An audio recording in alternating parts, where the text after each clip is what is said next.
have a special guest this week who's seen him more than anyone else we know, and they're gonna tell us all about it. It's just this way at the Dim Carnival.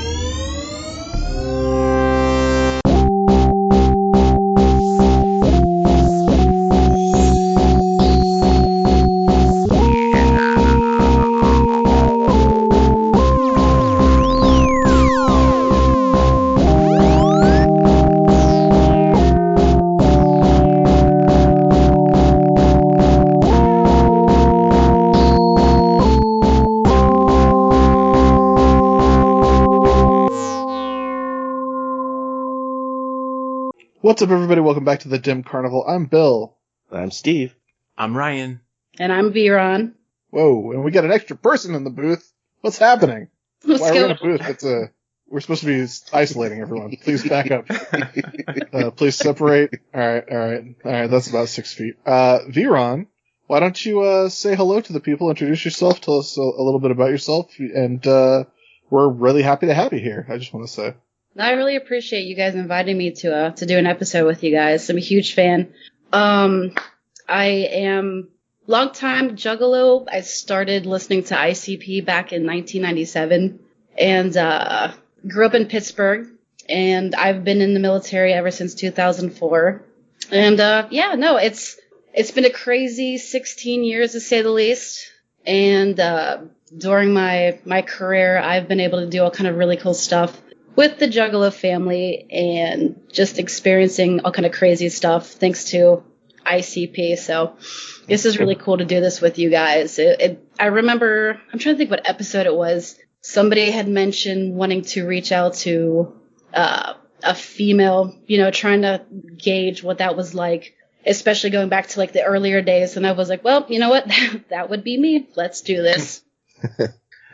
Yeah, I mean, we'll definitely get into all that in your journey. And, Ryan very astutely pointed out in a conversation before we all jumped on, like, we're not expecting or going to ask you to, speak for all non-straight white dudes, because, that's completely unfair, and we would never want to presume to ask you to do that, and I'm sure you wouldn't want to presume to do that anyway. Yeah, it's just nice to not have some straight white dudes on the show for a change. Now, you're from Pittsburgh, but would you attribute your military service to the reason that I haven't heard you say yens once since we started this? That is exactly why. I didn't realize until I left. I was in Texas, and there were several words that I would drop, and everybody that was there would just stare at me like, "What was that?"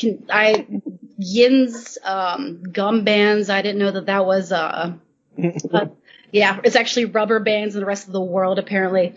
I'm trying to think what else. There were a couple words that people would just stop and ask me, you're clearly not from Texas. Please explain whatever that sound was that came out of your face.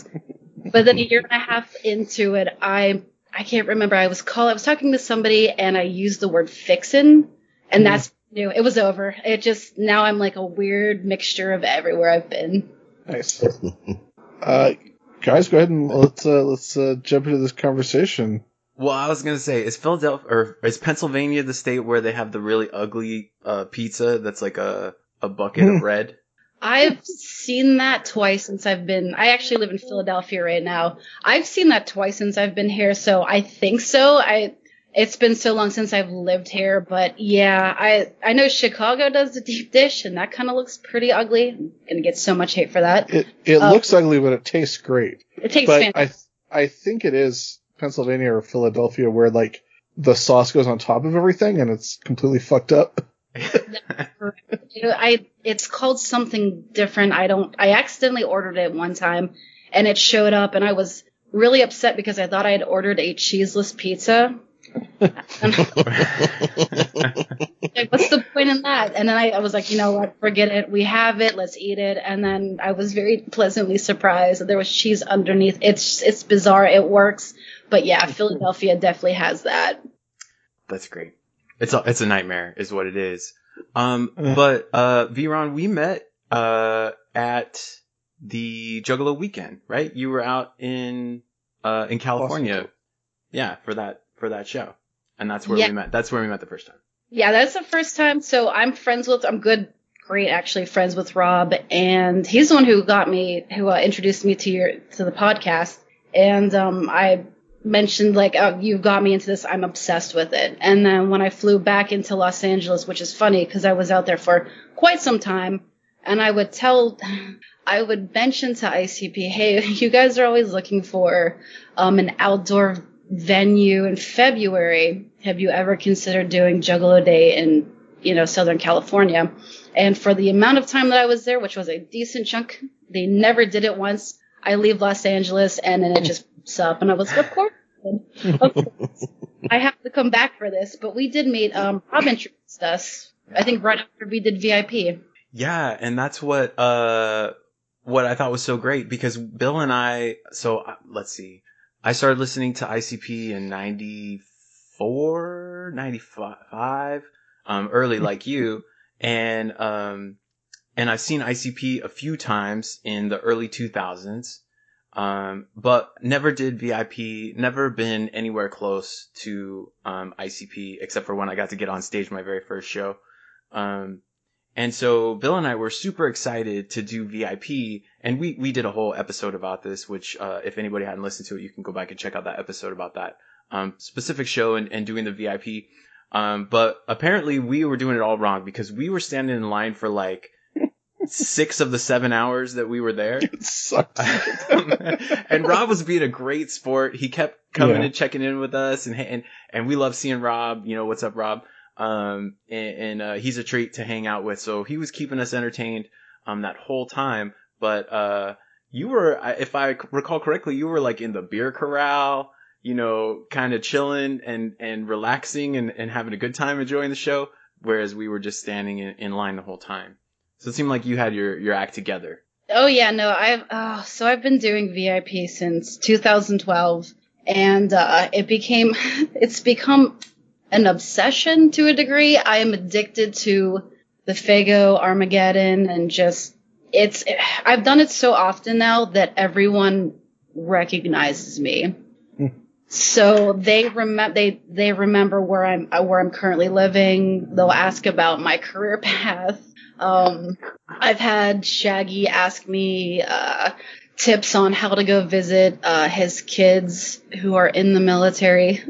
What to do. That was probably when it first started, because everyone noticed that I was there by myself, and was talking to Shaggy about, hey, I don't live here, I'm just stationed here. And after he was done doing the signing, he was, I actually have a real question for you, and that lasted 20 minutes.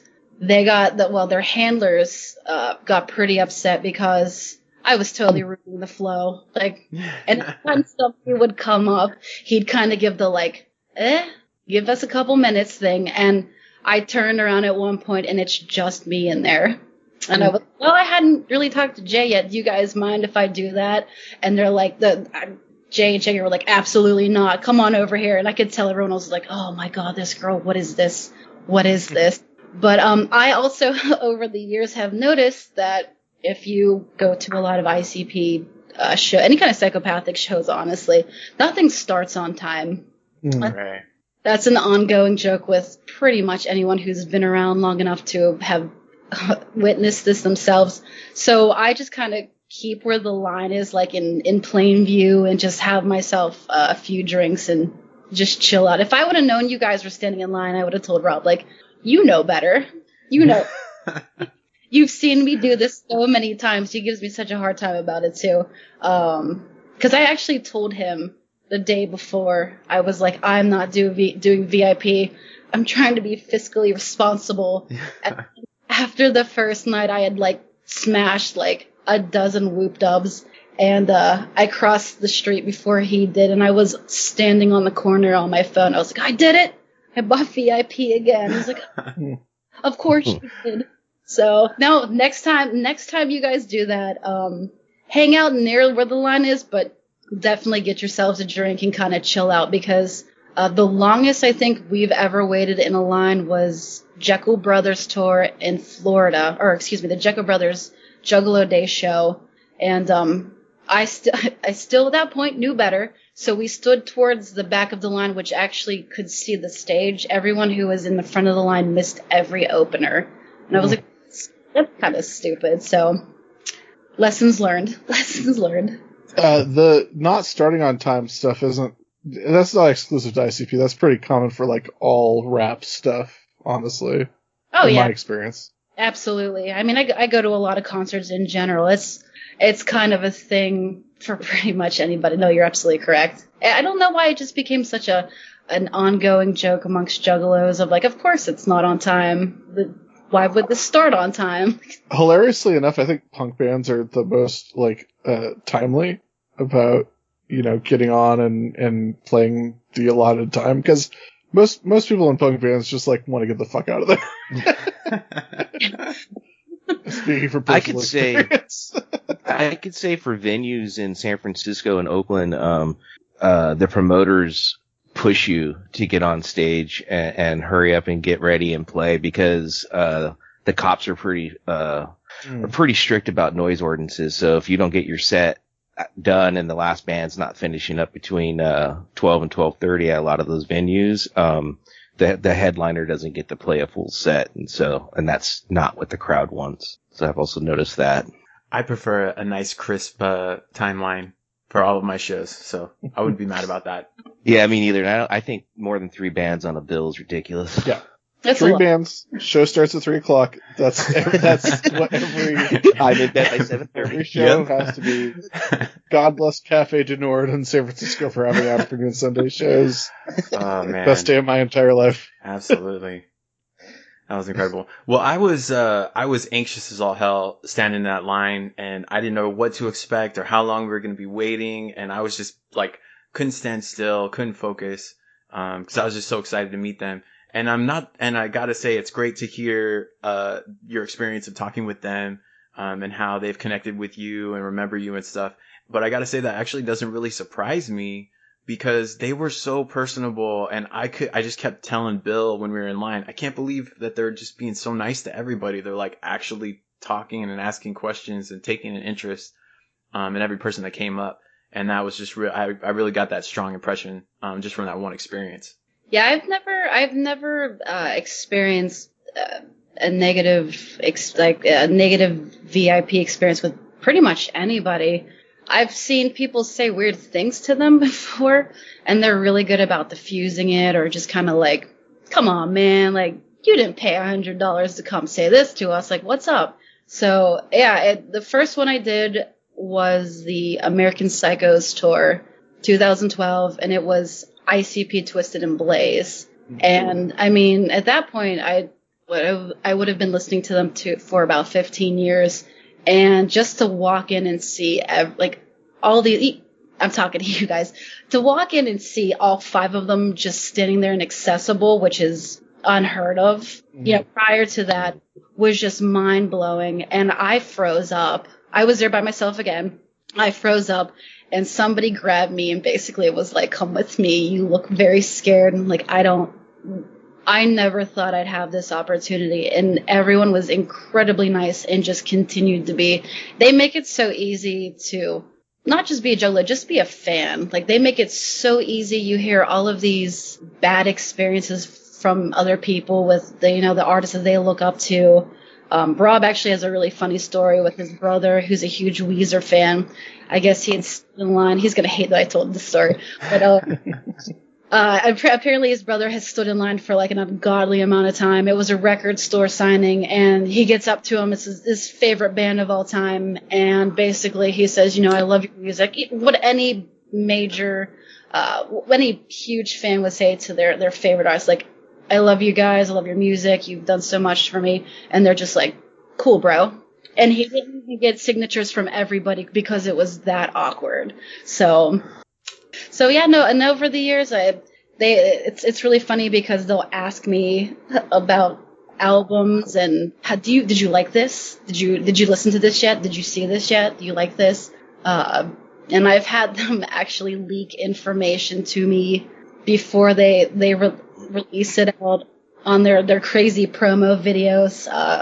When we were when we did the VIP for LA, I was one of the last people in line, and Jay started to tell me about the Big Five before that video got released. Wow. And Shaggy was like, whoa, what are you doing? We're releasing that. Stop that. He's like, it's her. It's fine. We can tell her. He's like, no, just shut up. We want to release this. We're like, hey guys, it's cool.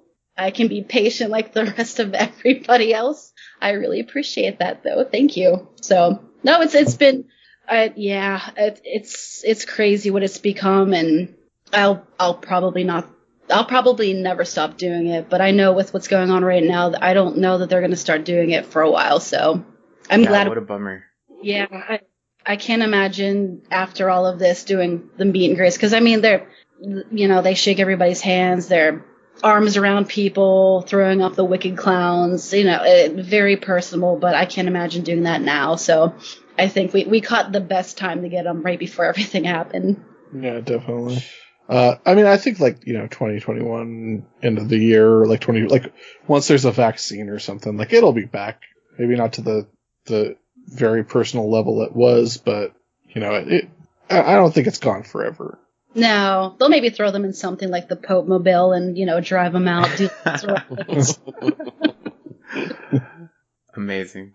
Have you? So I'm actually curious about.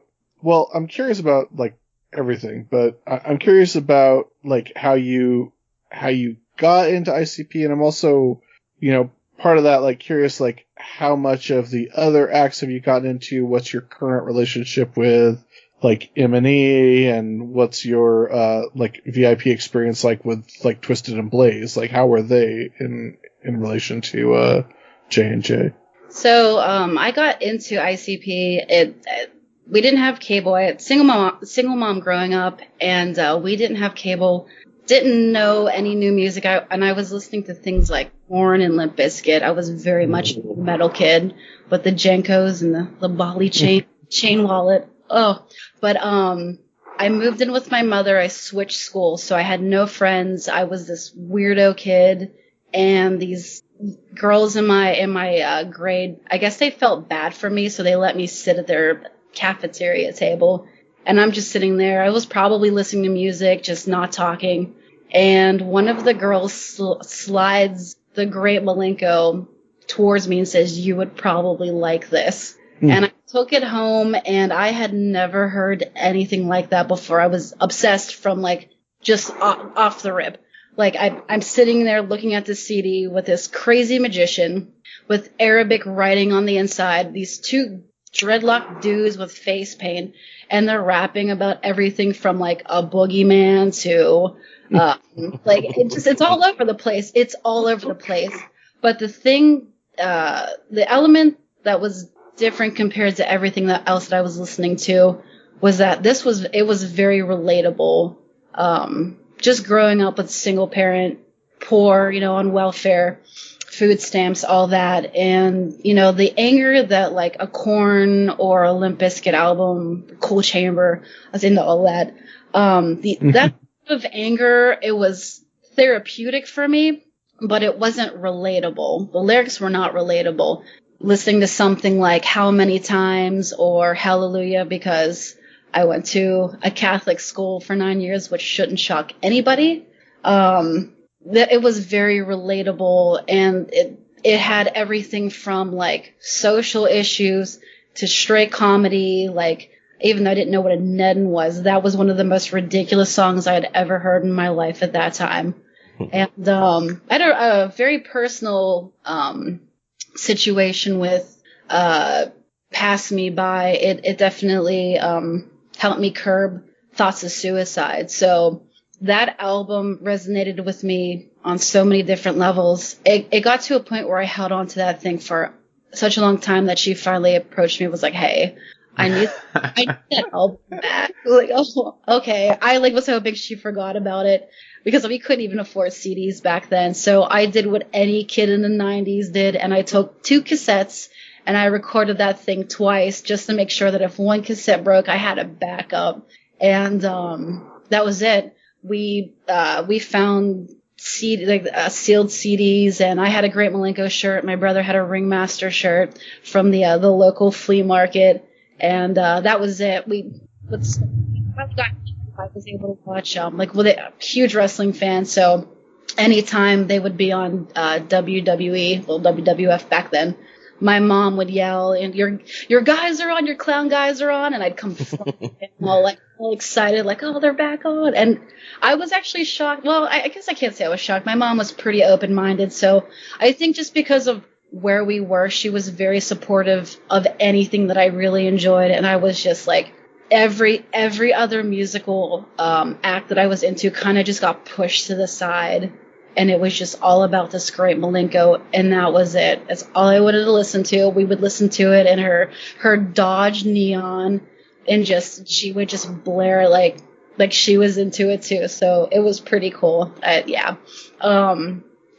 Let's see, with Twisted and Blaze, at first I didn't know really much about them because I had the Great Malenko. We finally got it on CD, finally, and I didn't really have any friends in high school, so my brother had an album, a couple of my cousins. We all had different Joker's cards, so the only time we would listen to the different albums is when we would hang out together. We would go in my aunt's backyard and just sit with a radio and just kind of hang out as teenagers and listen to the different albums. And it kept going. I kind of fell out a little bit when my mother remarried. I was, graduating that year, and there was a lot of huge changes in my life.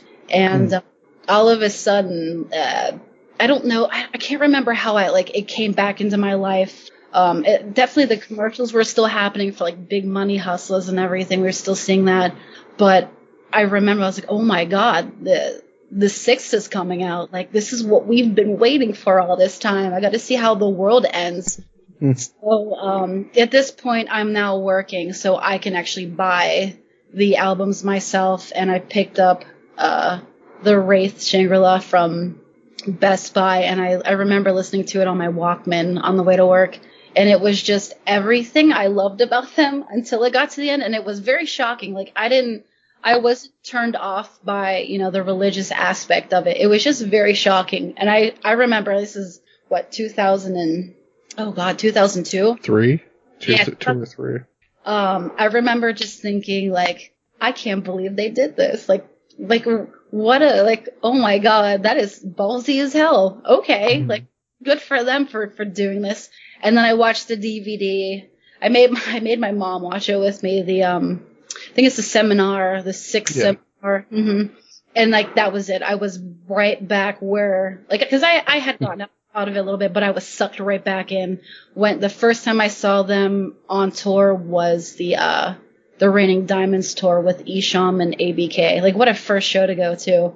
And after that, I was still in my work clothes. I did not care at all. I was so happy to be there. And it was mind blowing. And then a year after that, I ended up joining the military. And then it became kind of a taste of home because I joined in 2004. So Hell's Pit came out, and then Man's Myth and Mutant came out eventually, and Supervillains, and I just got sucked right back into it. Got to see Twisted for the first time in Texas at downtown Houston. It was the Man's Myth tour, and that's still, like, I don't say super early Twisted, but it was still early enough to just be like, I don't know. It was just something different about the shows back then. I definitely think they were far more wild, I guess. But yeah, no, standing in line, that was the first time that I really got to experience the parking lot party prior to a Juggalo show, because I was so excited to see Twisted for the first time. And everybody was incredibly welcoming, like, across the board. Nobody was rude. I befriended so many people because of that one show, and that just kind of stuck with me. Every time I would move, I would go to shows and just make friends with local people, or I'd see the same people at every show. And then actually I started making, like, very close friends when I moved back to the East Coast. I was trying to make friends because I was like, you know what, I need to get myself out there. I lived outside of the city for the first time in my life, so that was kind of hard. And I went to a roller derby. It's a roller derby fundraiser, And I'm just kind of sitting there talking to people. I wasn't really feeling too much connection with anybody. And this girl walks in with a psychopathic writer's hoodie on and dreads, or excuse me, like the yarn braids in her hair. And I was like, oh my God, that is a future best friend right there. We've been best friends ever since. So yeah, ever since 10 years ago, just now everywhere I go, and social media definitely helps with that too. I'm now like, I honestly think I'm not very active anymore on like Facebook, but if I go back to Facebook, majority of the posts right now, half of them are my Juggalo friends and the other half are like close friends and family from Pittsburgh. So it's a very interesting like group of people. But yeah, no, I didn't really know about anybody else other than ICP for a long time because like I said, we really couldn't afford to buy a lot. And I was just obsessed with ICP. That was everything to me. And then one night I think I spent the night over at my cousin's house. We were watching MTV as you did in the late 90s or early 2000s for this one. And We Don't Die came on. And I was like, what is this madness? All of the opening is them on the Ouija board. Yeah. And that's the ICP in the background. Oh shit, this is it. What is this? I'm in. I'm sold one, whatever this is. And it's a good song. It wasn't hard to sell that to me. So, I remember my mom gave me $20 to buy an album and I was absolutely torn. And I went up to National Record Mart in Roeville Mall and I'm standing in front of these 3 CDs and I ended up buying, Freak Show, just purely based off of that song and the album cover because that was wild. And it's really funny though because it took me a long time to figure out who Dark Lotus was, which is shameful for a juggalo, I guess. But I had no idea about them for years and I stumbled upon it because even if you look at the album covers and everything, you wouldn't even know that they're psychopathic related. When I ended up joining the military, I now had a lot more money and access to things, and I went back and like bought all of the stuff that I had, like all the EPs and everything. So it's the mid 2000s. I'm now playing catch up and hearing things like Terror Will and Beverly Kills for the first time. So that was pretty wild to like go on that wild journey of their musical history. And the same with Twisted too.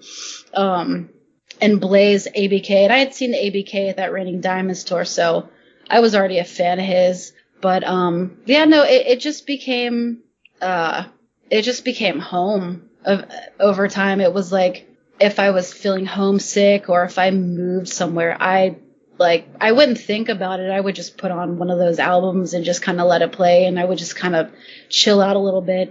And then on top of it, you have all the tours coming through, so.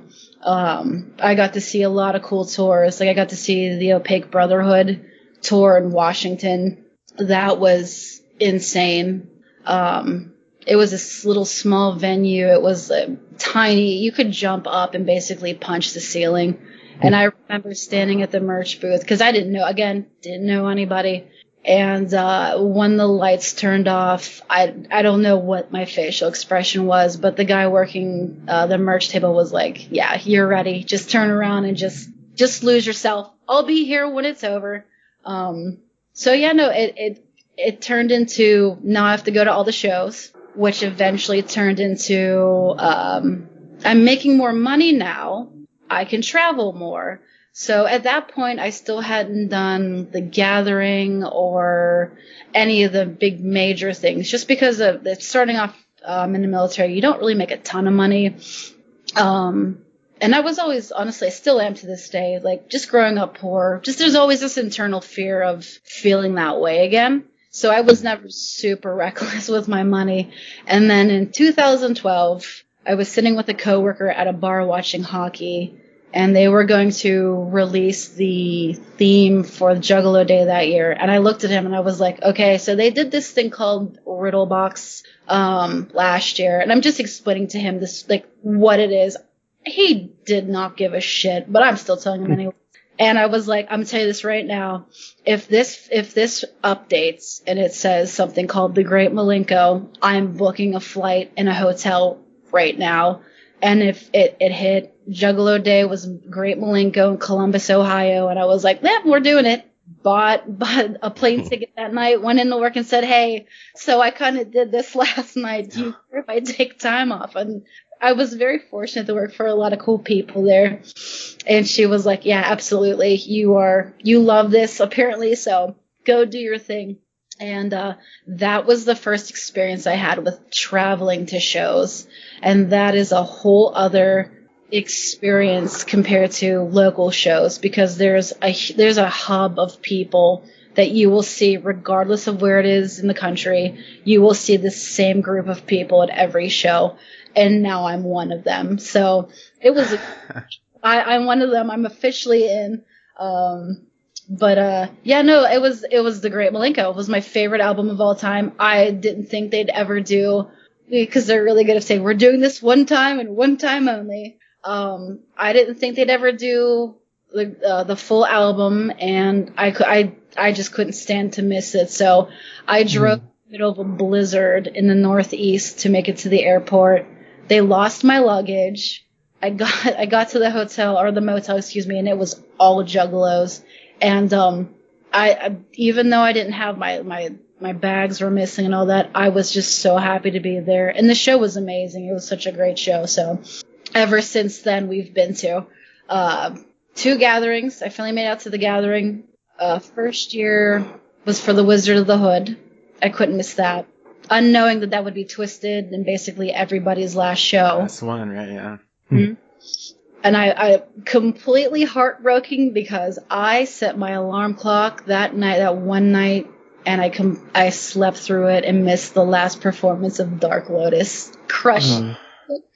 Still crushed. And I was like, I felt okay about it, because we did the ICP seminar, and they're like, we're going to do Lotus for Juggalo Day. And I was super amped. I was like, oh, thank God, because I could never bear the idea of missing them again. And no, I did. I totally did.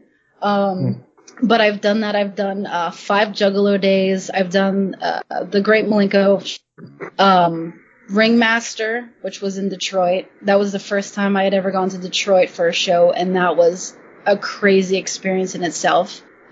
We did Jekyll Brothers in Florida, and then Los Angeles and Las Vegas.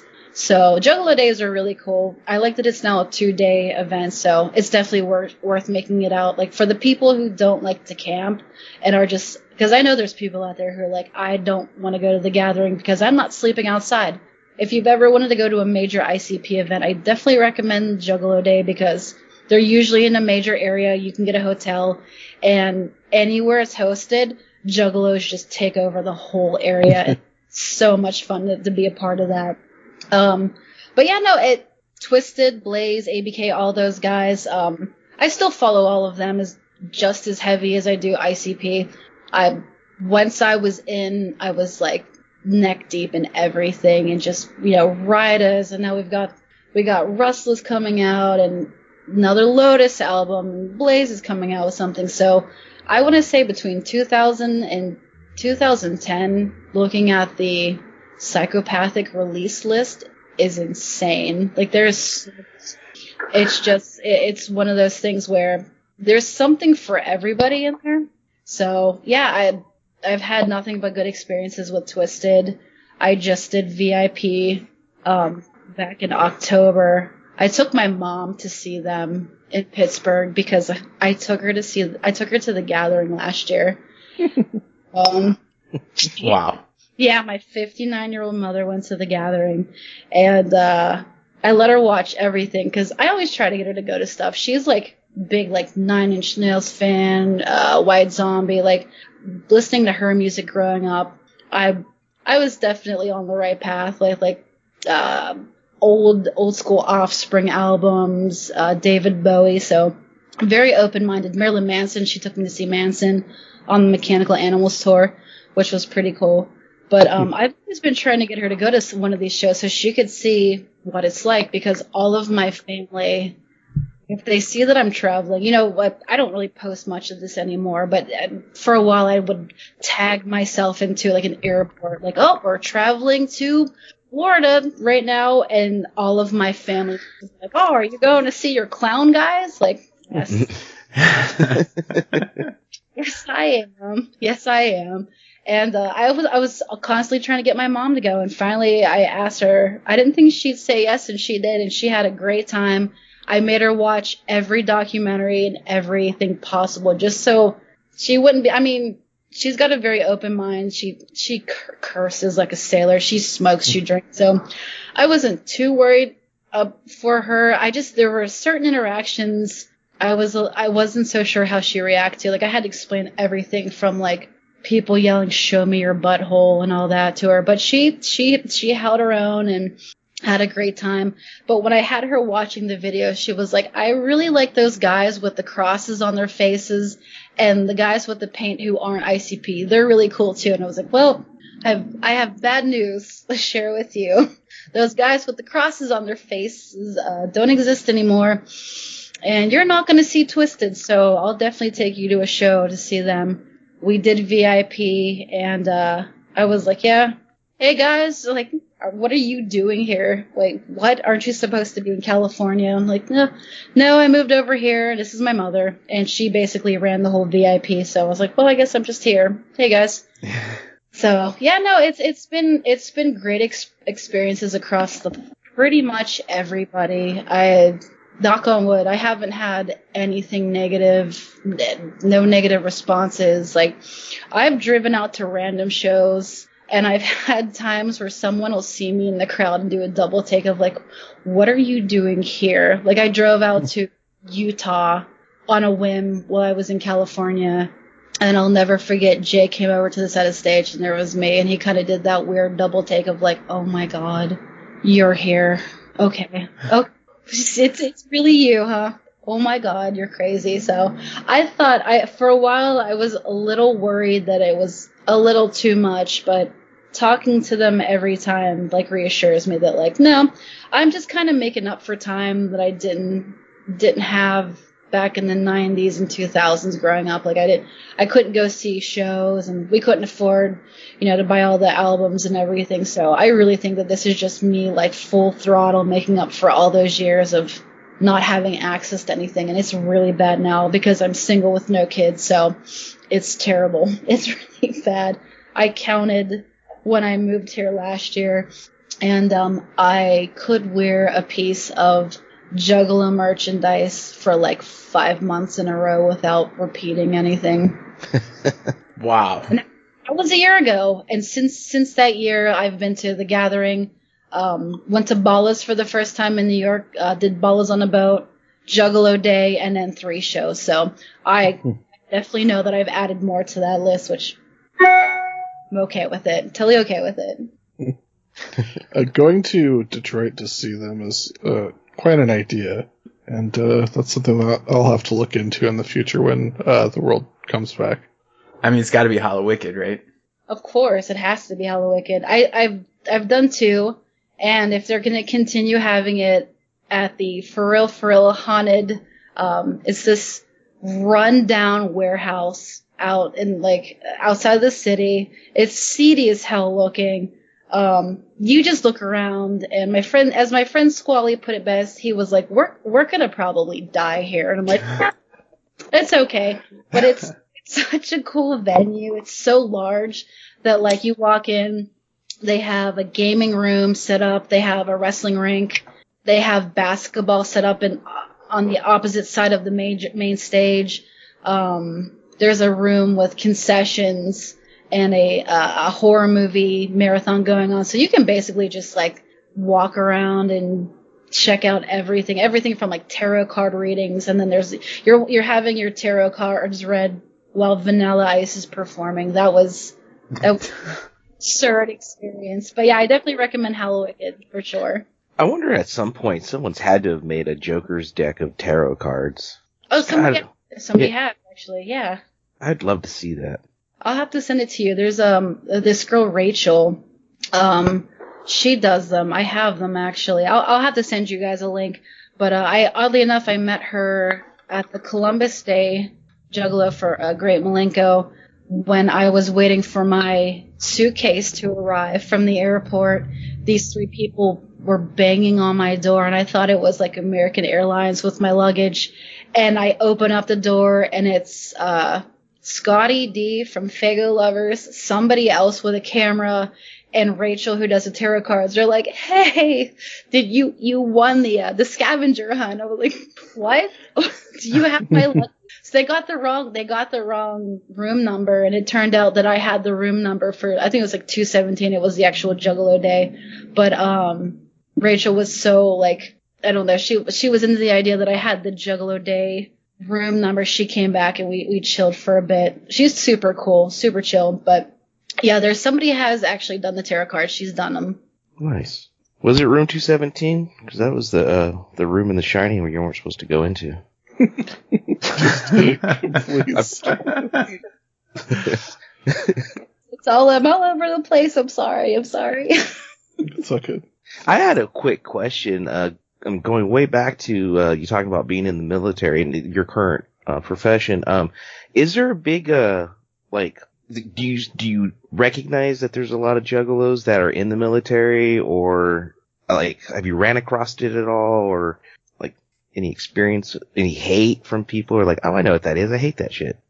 I've had nothing but good experiences, and I've only ran into one person, which was actually back in California. I walked in wearing a Riddlebucks hoodie, and he thought that I was a total poser. Just like, who is this shit? Wearing this damn, like, do you know what that is? And he's like 10 years younger than me, and I was like, oh, child, have a seat. I'm about to school. So, no, you know what? It's completely the opposite for me. My experiences are, I can't believe they're still around. I'm very shocked that you like them.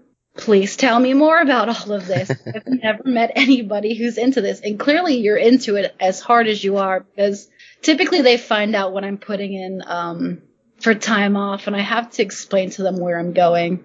Like, some places I'm just like, they're like, why would you actively want to go to that city? I'm like, oh, okay, this is what I'm doing. So no, my last 2 supervisors, super supportive. They're like, it was just more like, tell me more, tell me your whole experiences. I want photos, I want videos. It's really funny.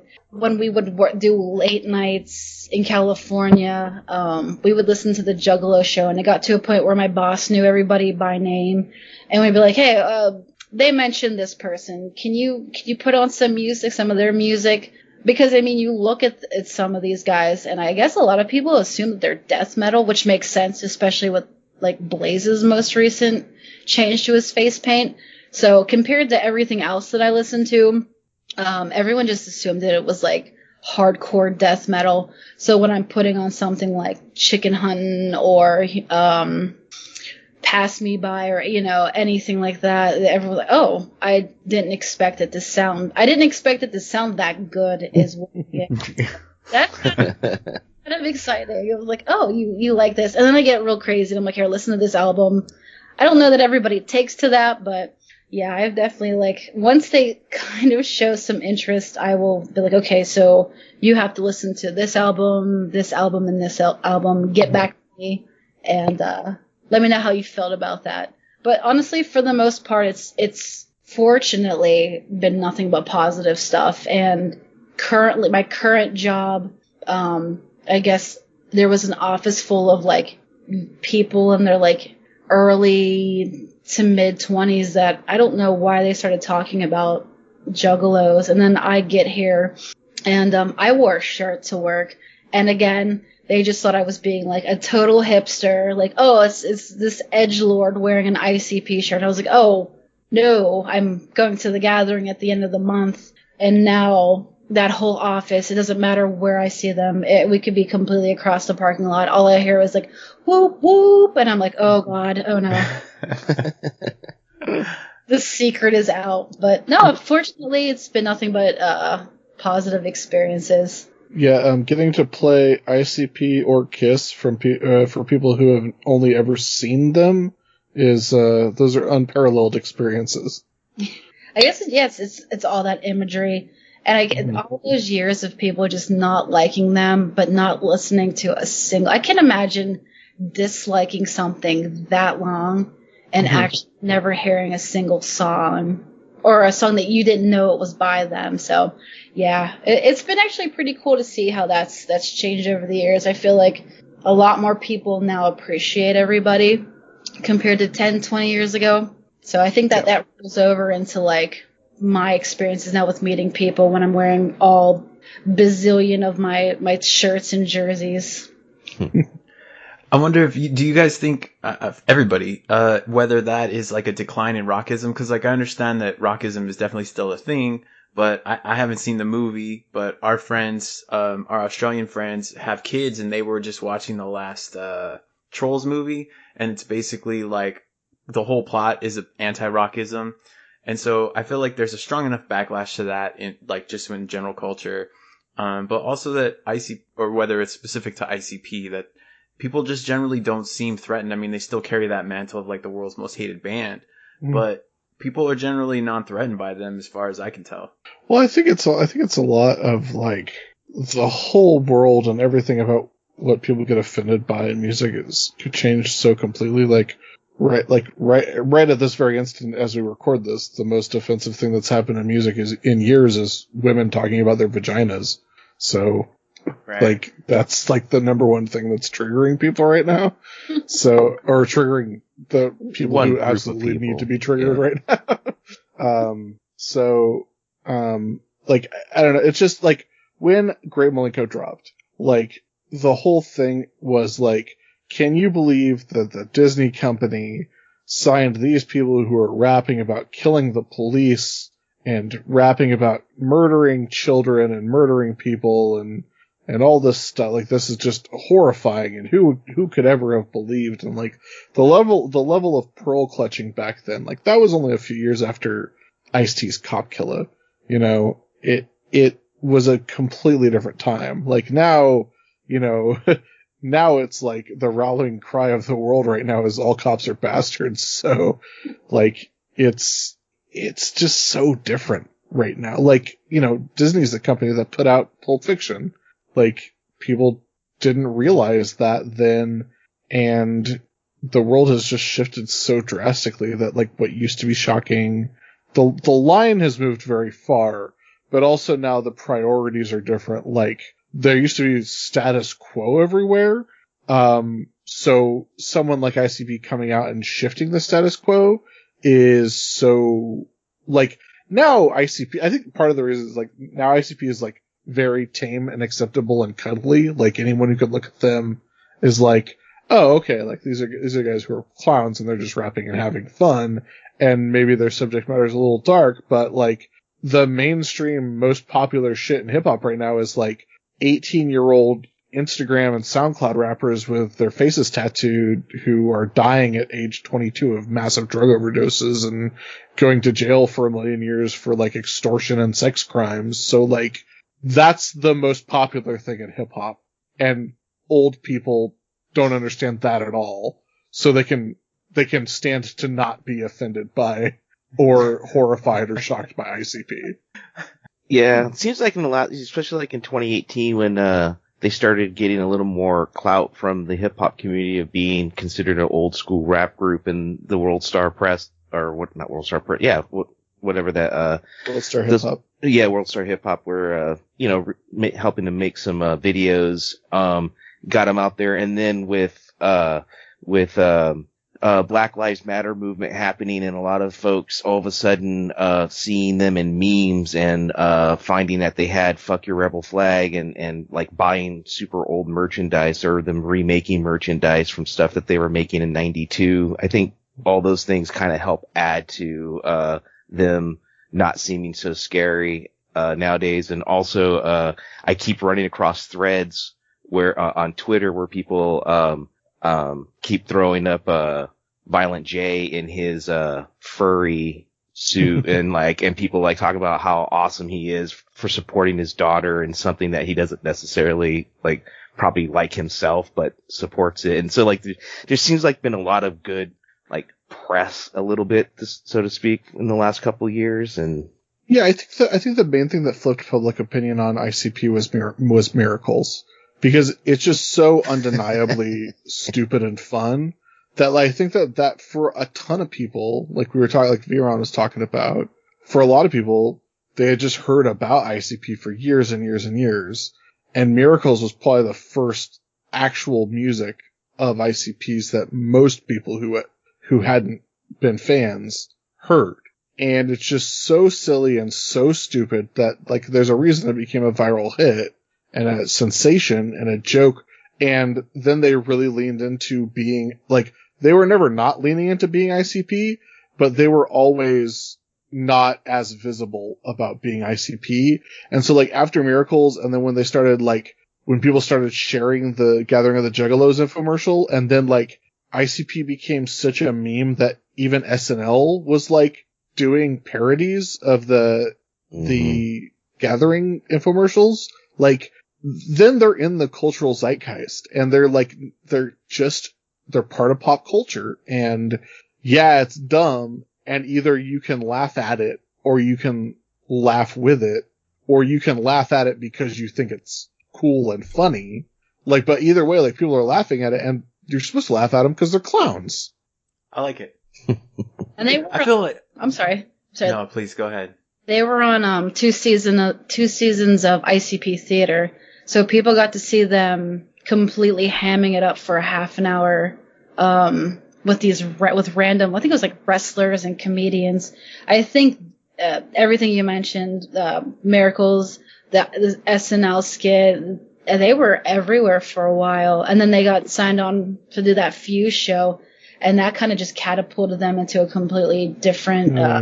And the songs that came out during that time too weren't as, like, When I'm Clowning compared to, like, a Tilt-A-Whirl is definitely more laid back and fun and accessible. So I think it just kind of changed their image overnight. You look back at, like, the old school promos of them with the dreadlocks and all this dark, all that, the dark clothing on, and now they're on Fuse.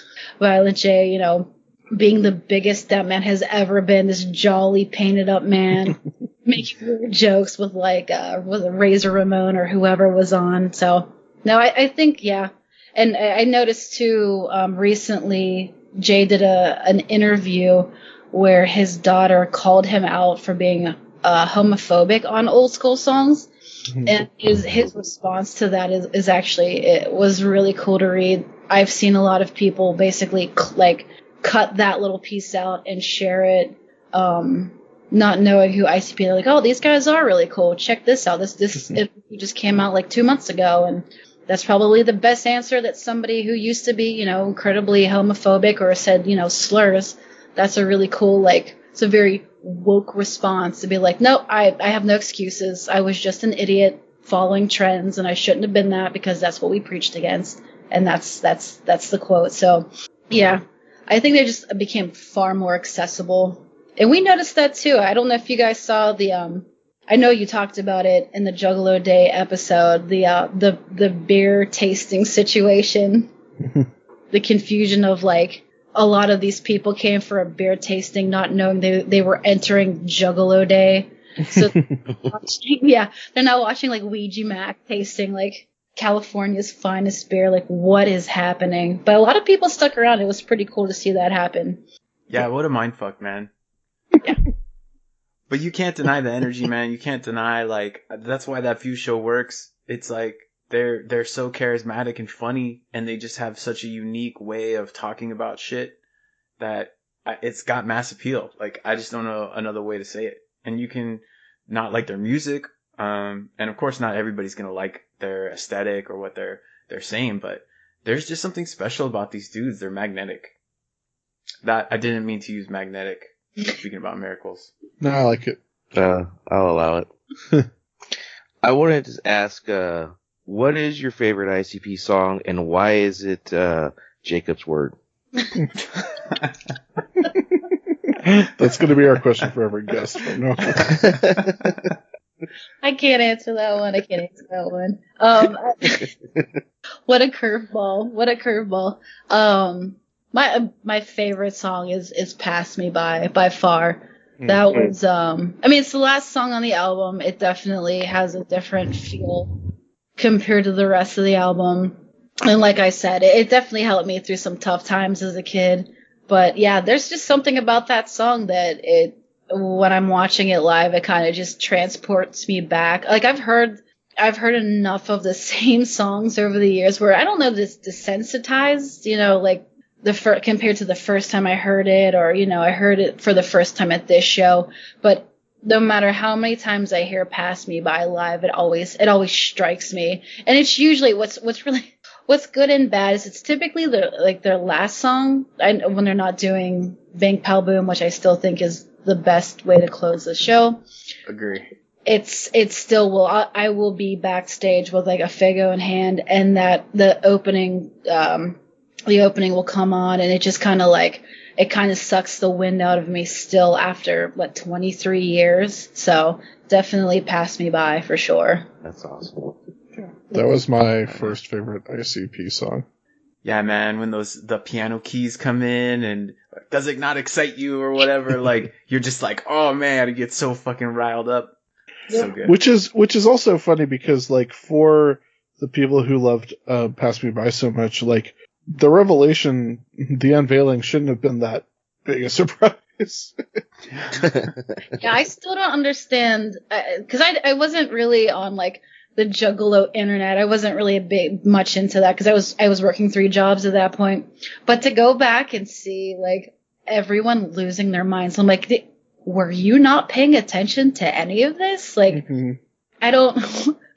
Jake and Jack Jekyll are basically they're juggling sins. Like, yeah, I don't know. Well, like Steve and I were big into the church, and like to us, it was like you can't help but pick up like residual like secondhand big time Christianity fumes off of a lot of what they were rapping about the whole time. Oh, for sure. I went to Catholic school for 9 years, so the whole like you're going to heaven or you're going to hell, what you do in your lifetime will decide where you're going. The riddle box. He's turning the crank to find out which way he's going. I mean, that shouldn't have been a surprise to anybody. I still don't understand how people were shocked, and a lot of people were upset about that. Mm-hmm. Getting upset about it seems weird. I thought I was signing up for a death cult. What the hey? We're gonna all drink the Kool-Aid after the 6th. Yeah. What the fuck? Mean, that is actually what I thought might happen. But yeah. What the fuck, man? I bought these Nikes and this death shroud for fucking what? Speaking of Heaven's Gate, are you guys gonna watch the meteor shower tonight? You guys know about that? No. I don't know what time this is. I probably shouldn't have said that. I don't know what time this episode is airing. It's way past now. But tonight there is. You guys, when you leave, you should look north and you'll see a meteor shower. Hopefully. Definitely be on for that. Hell yeah! Thank you. On that note. So Jacob's word. No, I'm just kidding. Steve will talk about Jacob's word for an hour. Oh, let's do it. Okay, so we're gonna have to do an entire episode on Jacob's word when we get to it, which we never will because we're never gonna fucking finish. Yeah, we'll never finish. I don't even know. Wait. Jacob's word was like on a Psychonetics from Outer Space or something. Do we still? I downloaded it off of like Napster. The first time I heard it was in like 2000. The album was LimeWire. Yeah, I heard it off LimeWire. Yeah, and that was in 2004, 4. Sure. It must have made it onto one of their compilations. So we're getting close. I think it was. Well, it came out on. The first time I actually heard it was a Forgotten Freshness, but I know it came out way before that. Well, maybe one day we will discover. It's what we're gonna do. We're actually gonna get all the way caught up. Like we're gonna get completely caught up, and then we're gonna be like, we never did Jacob's word. No, I won't let that happen. Steve won't let it happen. Every episode, he's like, "Can we talk about Jacob's word this episode?" Ow! And it's like, I get it, VRon, we're really glad you were here. We're really grateful. It was really fun to talk to you. It's nice to get a new, fresh perspective on it, everything, as always. I don't know, is there anything else that you want to add or talk about, or any other stories you wanted to tell that you didn't get a chance to? Or maybe anything you want to plug? Yeah. Nothing I really want to plug. I thank you for having me. Honestly, it's been really cool to talk about this. I love listening to the podcast because I've been listening so long. It was when you guys first started. It was really fun to like experience the three of you re-experiencing some of the feelings you had in the 90s and everything. So no, it definitely it made. I mean, I've been to so many events. I don't know that I'm desensitized from it, but it was pretty cool to rehash it with you guys just by listening. So no, thank you for making the podcast and having me. That's awesome. Yeah, well, you know, it's been a lot of fun for us. Obviously, you guys hear how much fun we have, but it's also been really, really amazing to actually meet people who like listen to the pod. Like that's something that we never really kind of expected would actually happen. Definitely not. And everyone we've met through the pod has been like cool as shit because fucking juggalos are cool as shit and like the realest people you'll ever meet, and like the kindest people. So like fucking right on, you know, we're always down to meet more of you. But, hey, here's a thought. VRon, why don't you come back sometime? Like, is there like maybe there's like an album or, you know, something that we're like, maybe like a side act that we're like super unfamiliar with that like maybe you can come on and we can break down for us. Cause like we're about to get into like the post Hell's Pit fucking slew of just all kinds of shit that like so much I've never listened to this ABK or this Blaze Colton Grundy album. I've never listened to Axe Murder Boys Beyond a Track or Two. Like there's just so much shit coming up. We got Mansmith and Mutant are coming up. Like all kinds of shit going on. So like maybe if you want to pick something out and come back, like we would love to have you. Yeah, definitely. You know what? Mansmith and Mutant is actually what really got me hardcore back into Twisted, and it found me right after I joined the military. So those two albums, this is very controversial. I actually prefer those two albums over Green Book and Wicked. So word. Those are my two favorite Twisted albums. So nice. All right. Well, we'll definitely work something out there. So. We really appreciate you coming on and, you know, jumping on starting at midnight your time, and very nice of you. Super rad. Is there any place that people can find you, or do you rather you want to lay low? I can share my Instagram with you guys if you guys wanted to post on. It's got a bunch of underscores because I change it so often. So I have coworkers who find me and I'm like, that's not going to happen. So I change it pretty frequently, but it is VRon with a bunch of underscores, and I'll send it to you guys. So sweet, we will link that out. Thanks to everybody for listening. You can always email us at dimcarnival@gmail.com. And if there's anything that you want to say to VRon or ask, like we'll pass that along. We're happy to do that. Only nice stuff though. Don't like you guys would bring any negativity anyway. We don't think so. But follow us on all social media at Dim Carnival. You can follow me on shit at Sundown Motel. I got a book coming out soon, so please buy that. But yeah, thanks to everybody for listening. We love you guys. And until next time, I'm Bill. I'm Steve. I'm Ryan. And I'm VRon. Yeah, that's how we do it. That's how we do that shit. We'll talk to you guys next time.